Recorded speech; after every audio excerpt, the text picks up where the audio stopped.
सबसे पहले तो हृदय की गहराइयों से आपका धन्यवाद, आपका आभार। आपने अपने बहुमूल्य समय में से कुछ एक क्षण निकाल करके इस 3 दिवसीय गोष्ठी के उद्घाटन सत्र में शामिल होकर के हम सबकी हौसला अफजाई की है, हमारा उत्साह बढ़ाया है।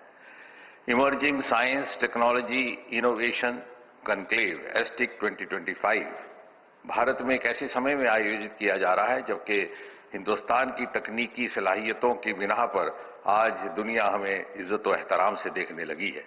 आज दुनिया का हिंदुस्तान के बारे में नजरिया बदला है और मुझे विश्वास है एक दिन इतिहासकार भी इस बात का विश्लेषण करेंगे कि ऐसा क्यों कर हुआ कि हमें आजादी के बाद 70 साल इंतजार करना पड़ा इस सुखद अनुभव का, क्योंकि इस देश में कभी भी प्रतिभा की कमी न थी।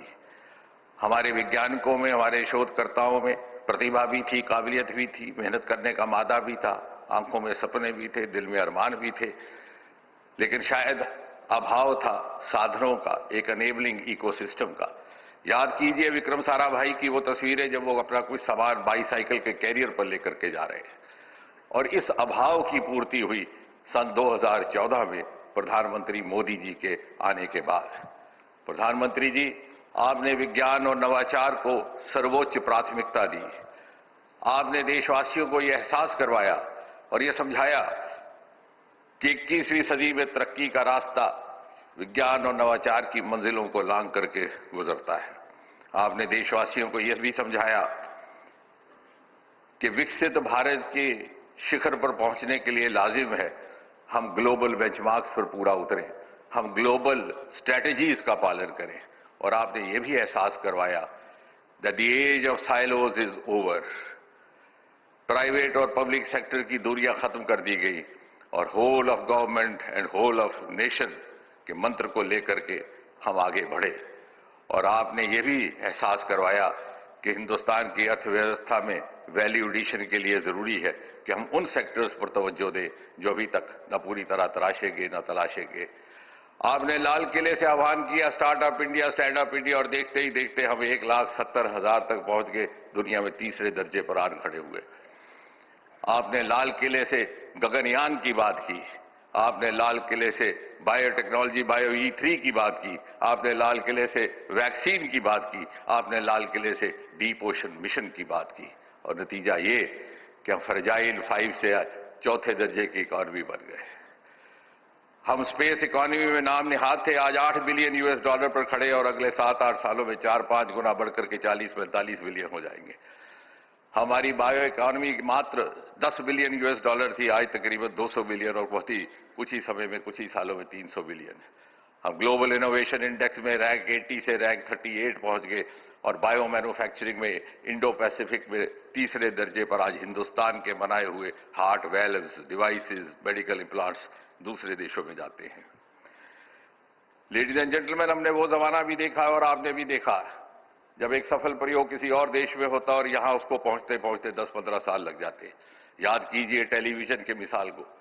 अमेरिका में टेलीविजन 1950 के दशक में देखा जाता था और यहां दिल्ली राजधानी में पहली बार चित्रहार 1970 में देखने को मिला। लेकिन मोदी काल में परिस्थिति बदली है। हालांकि अमेरिका ने मानव को चांद पर 50 साल पहले उतारा था, लेकिन ये हमारा चंद्रयान था जो चांद से पानी अथवा जल के होने का प्रमाण लेकर के आया और इस कल्पना को प्रेरित किया कि शायद चांद पर मानव जीवन की संभावनाएं हो सकती हैं। हमारी स्वास्थ्य सेवाओं को उदासीनता से देखा जाता था, आज हिंदुस्तान लगभग 200 देशों को वैक्सीन मुहैया करके विश्व बंधु की भूमिका निभा रहा है।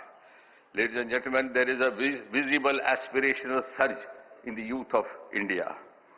और आज भारी संख्या में टीयर 2 और टीयर 3 सिटीज से स्टार्टअप्स आते हैं, भारी संख्या में वुमेन लेड स्टार्टअप्स आते हैं। अरोमा मिशन और लेवेंडर जैसे सफल प्रयोगों ने यह भी साबित कर दिया कि सफल इनोवेटर होने के लिए बहुत ज्यादा पढ़ाई लिखाई ही जरूरी नहीं है। और इसलिए आने वाले समय में हमारा ये प्रयास रहेगा कि हम छोटे छोटे कस्बों में पहुंच करके प्रधानमंत्री जी के इंक्लूसिविटी, इनोवेशन विद इंक्लूसिविटी के मंत्र का पालन करते हुए वहां पर अनेबलिंग प्लेटफॉर्म्स स्थापित करें। और अंत में ladies and gentleman, India is no longer a follower. She today beckons others to follow her. India is no longer a global player. She is emerging as a global protagonist. India is no longer the trailing India of 20th century. She is future-ready Modi's India of 21st century. And therefore, I am confident and I am sure that STIC 2025, with its theme, Imagine, Innovate, Inspire, will herald the last leg of India's journey to Destination 2047. Dhanyavad.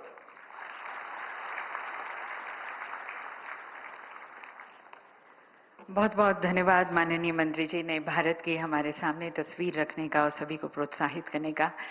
और देवी सज्जनों, जैसे जैसे भारत नवाचार में, अनुसंधान में, प्रौद्योगिकी में अपने एक नए युग की ओर अग्रसर है, आइए थोड़ा सा पॉज लेते हैं और पीछे मुड़कर पिछले 11 सालों की अद्भुत यात्रा को देखते हैं, जहां पर माननीय प्रधानमंत्री जी के नेतृत्व में science meets society, technology meets transformation और इनोवेशन मीट्स पर्पस, जहां पर साइंस, इनोवेशन और टेक्नोलॉजी ने मिलकर भारत की दिशा और दशा दोनों को बदला है। अंतरिक्ष अनुसंधान से लेकर क्वांटम टेक्नोलॉजी तक, जैव प्रौद्योगिकी से लेकर आर्टिफिशियल इंटेलिजेंस और सेमीकंडक्टर निर्माण तक, स्वच्छ ऊर्जा, डिजिटल स्वास्थ्य, स्मार्ट कृषि और समुद्री अनुसंधान तक, हर क्षेत्र में दिव्य सज्जनों भारत ने असाधारण प्रगति की है। तो आइए इस ट्रांसफॉर्मेटिव जर्नी की देखते हैं एक झलक, एक लघु फिल्म के माध्यम से, the 11 years of achievements in science and technology। 11 साल पहले जब यशस्वी प्रधानमंत्री श्री नरेंद्र मोदी जी ने देश का नेतृत्व संभाला, उन्होंने एक सपना देखा था, भारत को विज्ञान और तकनीक की शक्ति से एक विकसित राष्ट्र बनाने का सपना। वो सपना तब एक सोच थी और आज 11 साल बाद वही विजन साकार रूप ले चुकी है। भारत ने विज्ञान को राष्ट्र निर्माण का आधार बना दिया है। साथियों, आज का नया भारत विकास और टेक्नोलॉजी में केवल बाकी दुनिया की बराबरी करके संतुष्ट नहीं हो सकता। नया भारत अपने वैज्ञानिक अनुसंधानों से मानवता की सेवा को अपनी रिस्पॉन्सिबिलिटी मानता है। ये हमारा दायित्व है। अनुसंधान से आत्मनिर्भरता, साइंस फॉर सेल्फ रिलायंस, आज ये हमारा मंत्र बन चुका है। आत्मनिर्भर Bharat, make in India, digital India और स्टार्टअप इंडिया जैसी पहलों ने नवाचार को जन जन तक पहुंचाया है। कृषि से लेकर अंतरिक्ष तक, ऊर्जा से लेकर स्वास्थ्य तक, भारत आत्मनिर्भरता की नई कहानियां लिख रहा है। एडवांस्ड मटेरियल्स में भारत ने नई धातुओं, 3D प्रिंटिंग और कंपोजिट तकनीकों से रक्षा और अंतरिक्ष क्षेत्र में स्वदेशी शक्ति प्राप्त की है। कृत्रिम बुद्धिमत्ता AI ने शासन, स्वास्थ्य और कृषि में क्रांति ला दी है। भाषणी, इंडिया AI मिशन और डिजिटल डैशबोर्ड जैसे कदमों ने भारत को विश्व AI मानचित्र पर अग्रणी बना दिया है। बायो मैन्युफैक्चरिंग में भारत आज विश्व का भरोसेमंद केंद्र बन चुका है। भारत बायोटेक और सीरम इंस्टीट्यूट जैसी संस्थाओं ने कोविड काल में भारत को आत्मनिर्भर और विश्व के लिए आशा का प्रतीक बनाया। भारत की जैव अर्थव्यवस्था अब $165 बिलियन को पार कर चुकी है और 2000